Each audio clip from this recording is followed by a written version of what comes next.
não chamou 12 homens perfeitos na sua época.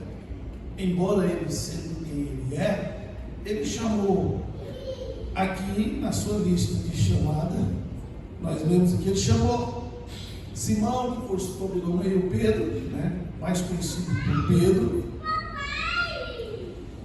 E esse Pedro, ele tinha a profissão de pescador. E disse que esse Pedro, quando Jesus chamou ele falava sem pensar. Você sabe o que é uma pessoa que fala sem pensar? Ele não tinha muito controle, falava o que dava na hora. Ele falava sem pensar. E ele era tão afoito que ele chegou, Jesus estava dando uma instrução para ele. Ele chegou a repreender Jesus e queria prevalecer o ponto de vista dele. Olha como é que ele era. Ele queria passar na frente do mestre. Olha o tanto que Pedrão era bem destemperado, O ponto de vista dele era mais excelente do que o de Jesus. Jesus está ensinando. Numa certa ocasião, Pedrão quis se apresentar e Jesus falou assim: para trás de mim, Satanás. Você já imaginou se alguém falasse isso para você? Aí a casa caía, né? Mas Pedro foi assim, irmão.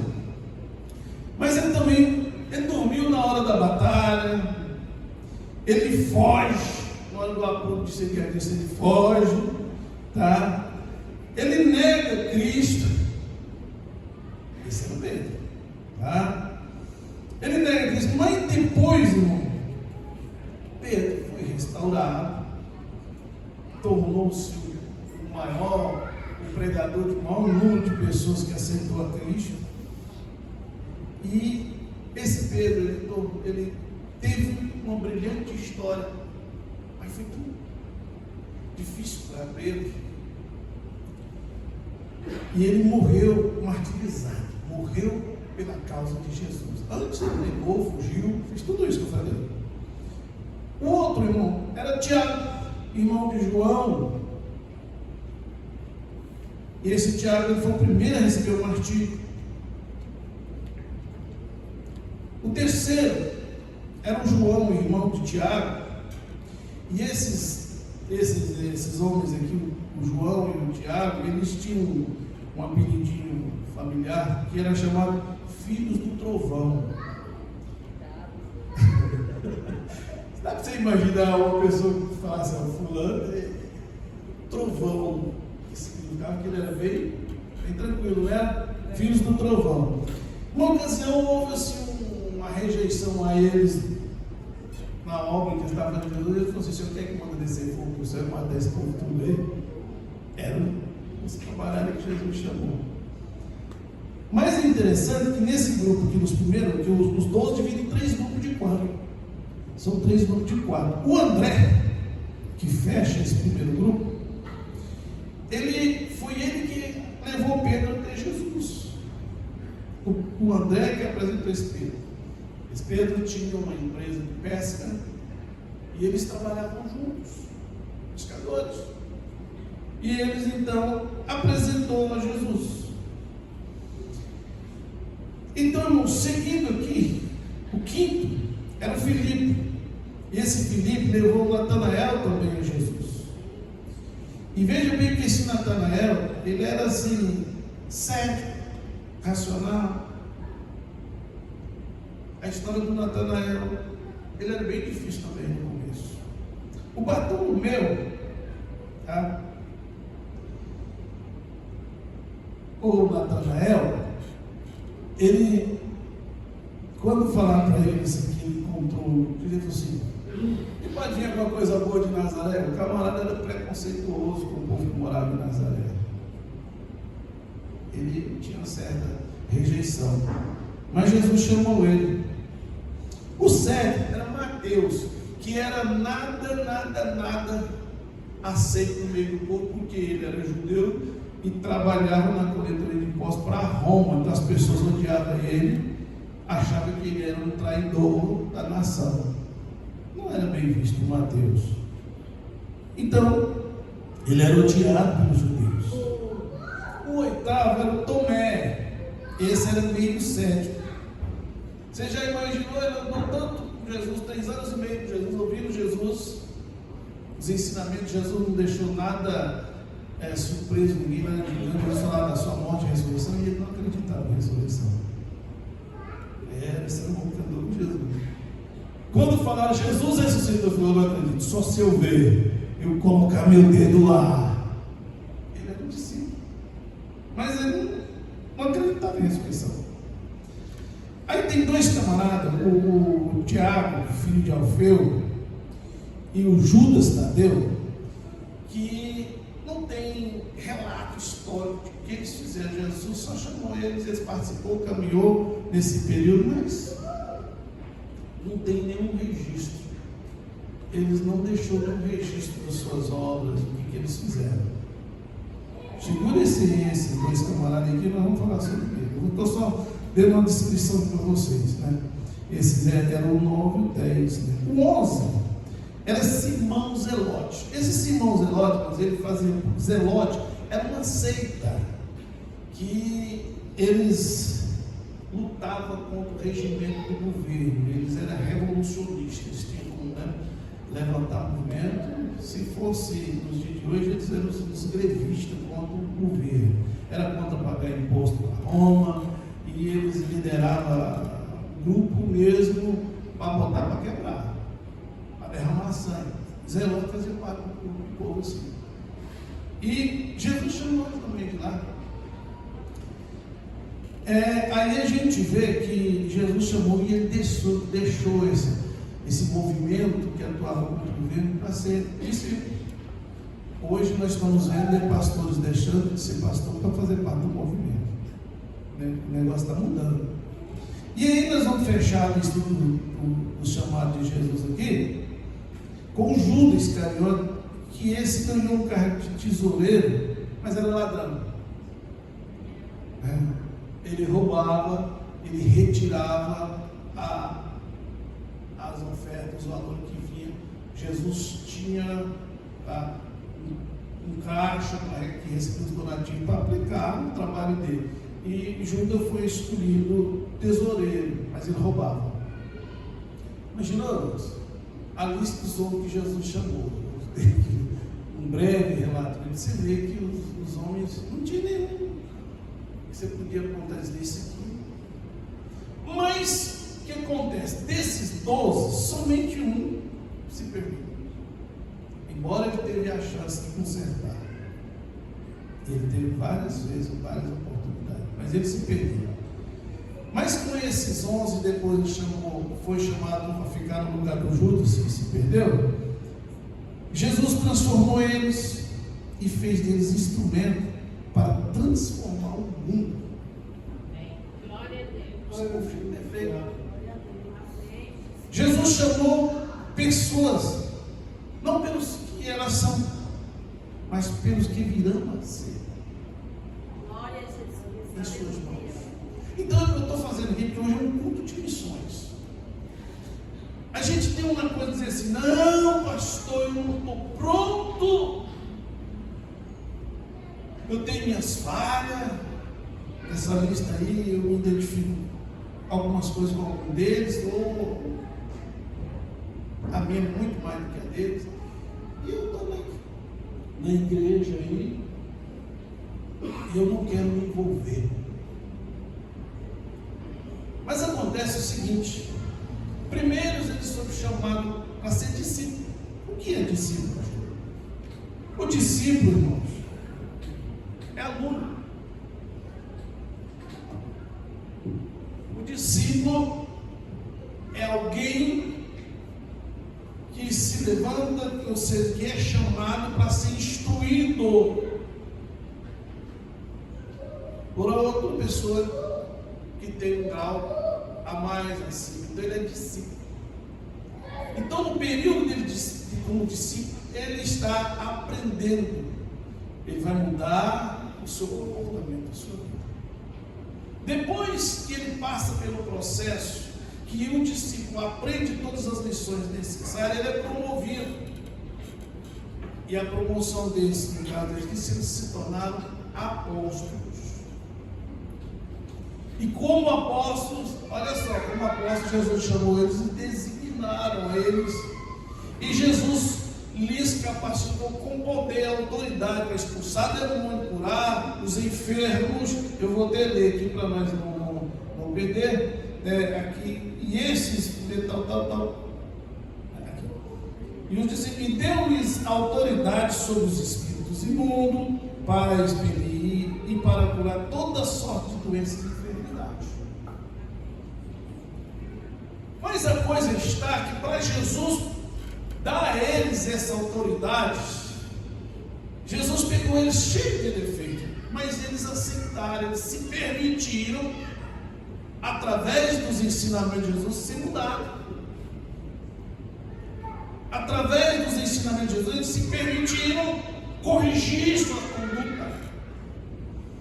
E por isso eles, como discípulos, aprenderam de Jesus. Tiveram várias experiências. Mas no meio dos 12 teve um que viu tudo isso. Mas perdeu.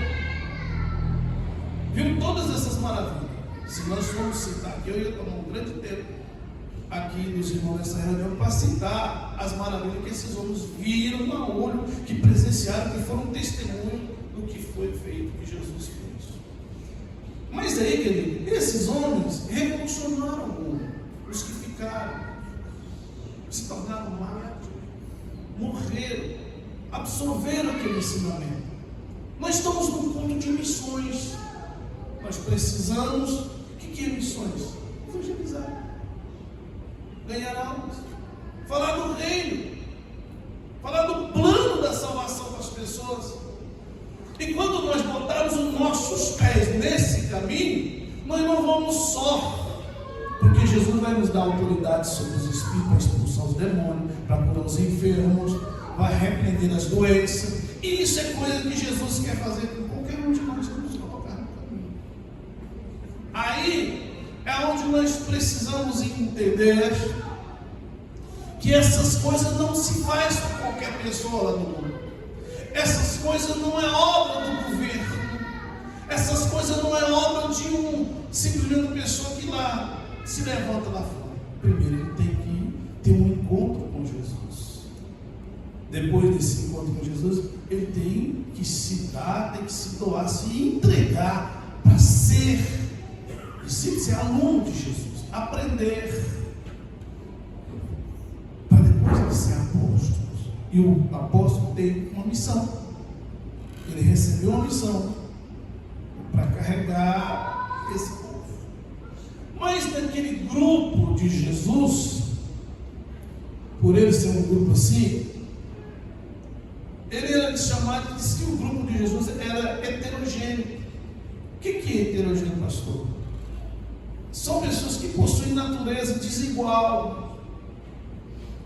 No último relato de Jesus, na última ceia, Jesus estava falando das coisas do céu e ele estava querendo saber quem que ia sentar à direita ou à esquerda do ser humano no céu. Jesus falando do pão, do vinho, e eles estavam entre si, discutindo quem ia sentar à direita ou à esquerda do Senhor no céu. Eles tinham, irmãos, como homens, eles tinham diferentes pensamentos. Um não concordava com o outro, e como eu disse, para eles aceitar Mateus no meio deles, esse cobrador de imposto que vive arrebentando nós tudo com seus impostos, aceitar ele no meio foi difícil. 4 pescadores vinham e fazer parte de uns homens que tinham o costume da vida do mar, que se lidavam com coisas totalmente diferentes, vinham agora mexer com pessoas, era difícil. Mas no grupo de heterogêneo eu achei uma coisa, que o sinônimo dessa palavra, entre vários significados, eu separei um. O sinônimo de heterogêneo é divergentes. Era que eles faziam muito bem. Mas isso tudo que eu estou falando para você, é porque era antes deles serem trabalhados por Jesus. E em 3 anos e meio, esses homens foram trabalhados por Jesus. E quando Jesus morreu, ele ressuscitou.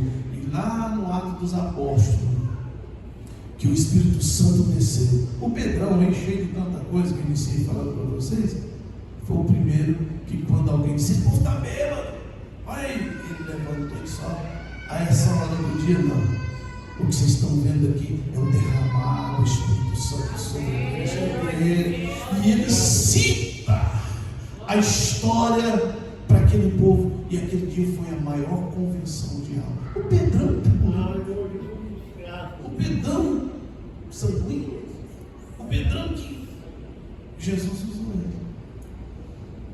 E aí, irmão, eu venho nessa noite para dizer para você que é hora de você se posicionar. Se você sentou até hoje para aprender, Jesus está chamando você para levantar, porque Ele quer te encher de poder e autoridade.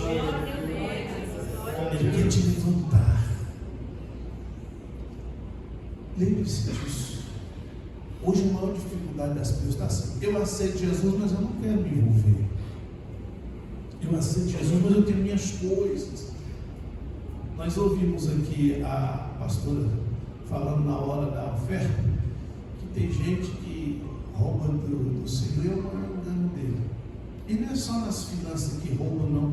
Tem gente que está pensando assim: eu não vou não, é melhor ficar no meu canto, que se eu me envolver, eu vou bater com coisas que não me agradam, eu vou entristecer. Ou Jesus está te chamando para isso, para enfrentar, para combater. Hoje uma pessoa compartilhou um vídeo comigo e disse: é hora de entrar na guerra.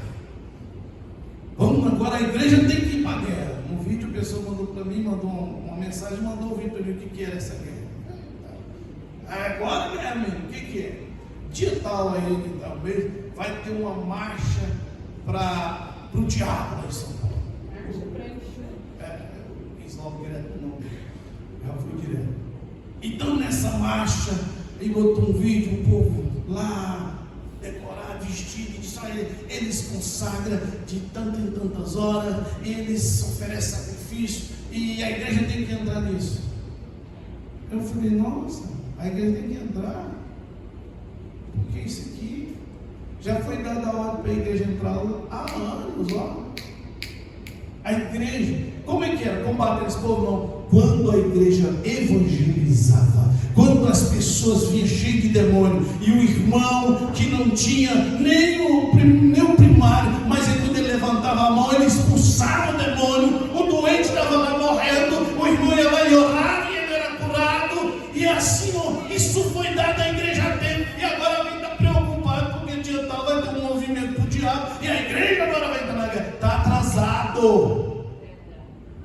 A igreja está atrasada. Não, vamos fazer jejum para não acontecer lá. Não, eu não vou fazer jejum para não acontecer lá. Eu não vou orar uma palavra para não acontecer lá. Mas eu estou orando para Deus levantar aqui, para Deus levantar a igreja, homens e mulheres que cantam como nós cantamos aqui nessa noite. A igreja vem. Porque está cantando, a letra é essa, mas está vivendo outra realidade.